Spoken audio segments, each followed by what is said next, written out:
Modern Formula One cars are incredible machines. More sophisticated aerodynamics, more power, more grip than almost any racing machine that's ever gone before. In the flesh, they are spectacular. But that doesn't mean they look awesome everywhere. Some circuits, well, they just no longer suit Formula One. But which ones are the best around for modern Formula One cars today? And before we move on, if you like this video, hit that like button, and if you want more, subscribe to the channel, and then let's talk about Belgium's finest.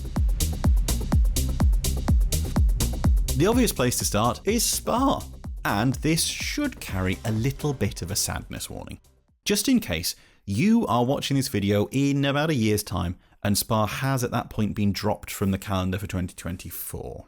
If it hasn't, let's celebrate! Yay!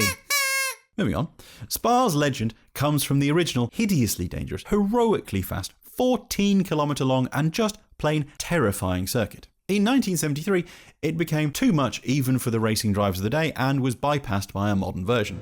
At this point, it could easily have been a disaster. But, thankfully for us, it wasn't. What was built in the old Spa-Francorchamps circuit's place wasn't anything like its predecessor, but was still, and remains today, spectacular.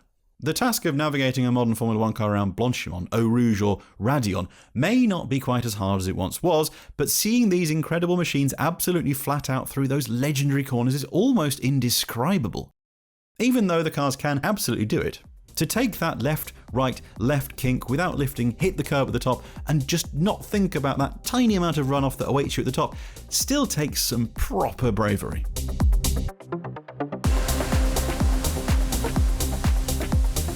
Just like Spa, the modern version of Interlagos is not exactly what it used to be, which was a snake-like twisting circuit that doubled back on itself over and over and over again. In 1990, it received the chop, removing some of the old challenge, reducing the circuit from 8 kilometres to its current length of 4. But today, in an era when many of the older, more challenging circuits have gradually disappeared from the calendar, Interlagos has found its own way to stand out.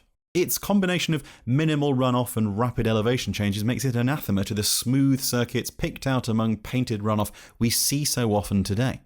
It also almost always guarantees a good race. In fact, many of F1's greatest races of the last 20 years have taken place at the Autodromo José Carlos Pache, to give it its proper name. Take, for example, the frankly insane 2003 Brazilian Grand Prix when almost every single car just fell off the track until Giancarlo Fisichella's Jordan won, which was so shocked it immediately caught fire. Or there was the finale to the 2008 season that we all remember, or 2019 when Pierre Gasly and Carlos Sainz made it onto the podium, and Lewis Hamilton and Alex Albon had a little fight. And the ace up Interlagos sleeve is its climate. Brazil's weather can be changeable at the best of times, but it's downright angry at the worst. To be honest, I can't properly explain what makes Interlagos so good for the modern cars. It just kind of is. Bit of a curveball here. A track upon which modern F1 cars don't race anymore. However, when they do, they're incredible. People may criticise Hermann Tilke for his circuit designs, and they have justification in many cases, but Sepang's brilliant. We haven't seen it on the calendar since 2017, but that does mean that we did, just once, get to see the modern high downforce Formula One cars attacking it, and boy did they look good. Sepang is full of sweeping high turns, perfect for viewing F1 cars defying physics, and for mistakes, which means overtaking opportunities on its 2 extremely long straights are bound to come. It even features an earlier and far better version of that endless right, left first corner complex that's now at Shanghai, one that actually also has a proper braking zone on the way into it. At the moment, it doesn't seem like Sepang will return to the calendar anytime soon. And, well, more's the shame.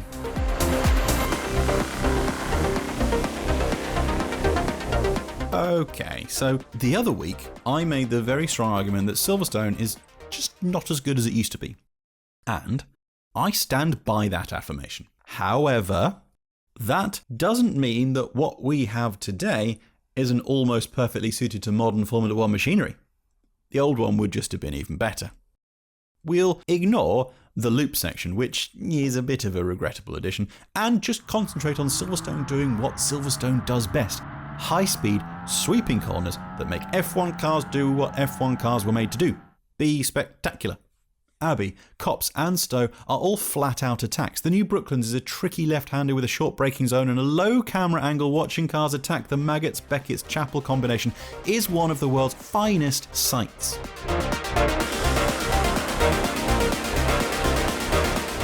Well, Monza, it's just great for anything, isn't it? Even the previous generation's aerodynamic superiority couldn't stop each race becoming a bit of a slipstreamer. If you could get rid of the second chicane, well, even better. But we can't have everything, can we? You race at Monza with as little downforce as possible, which makes its famous corners, Curva Grande, Lesmo, Parabolica, even the Ascari chicane, even more daunting, given you have less grip than you'd ideally want. Drivers are therefore forced to properly hustle the cars around Monza, making it as much a physical exercise as it is one of foot-to-the-floor straight-line speed. It's one of those circuits, a bit like Goodwood, where the sheer simplicity of its layout is the key to its brilliance. Long live Monza. Just like to say, before we move on, thank you very much for watching this video. We really do appreciate it, and if you want to give it a like, that would be even more lovely from you lovely people. And then we'll talk about Japan's addition to this list. A perennial fan and driver favourite. It was absolutely brilliant to have Suzuka back on the F1 calendar this year, admittedly for only just about half a race. The Japanese crowd is passionate and knowledgeable, and the Suzuka layout has, quite rightly, grown in popularity as the years have passed. The key for the modern cars is actually the mid-speed stuff as much as the high. Spoon is spectacularly tricky even today, as much as 130R, for all its fearsome history, is barely even a kink today. The sweeps at the start of the lap rival Beckett's for a challenge and push Formula 1 cars to the very edge of their roll from bump stop to bump stop. But for us, it's the pair of right-handers that make up the two Degner corners that are the real beauties. These are a couple of ever-tightening right-handers, the first of which is awkward in a sort of fast, sort of not nature, and is made even more tricky by the tighter second corner that approaches far faster than you expect, off balance, and are braking for corner 2 almost before the car is settled from the first. It makes it so easy to make a mistake even with the modern Formula 1 cars. That mix of high and mid-speed is what makes Suzuka so endearingly awesome. Well, those were the racetracks that we think modern Formula 1 cars suit the best. But what's your favourite? Let us know in the comments below, or tell us what circuits you think Formula 1's outgrown. And please don't say Monaco.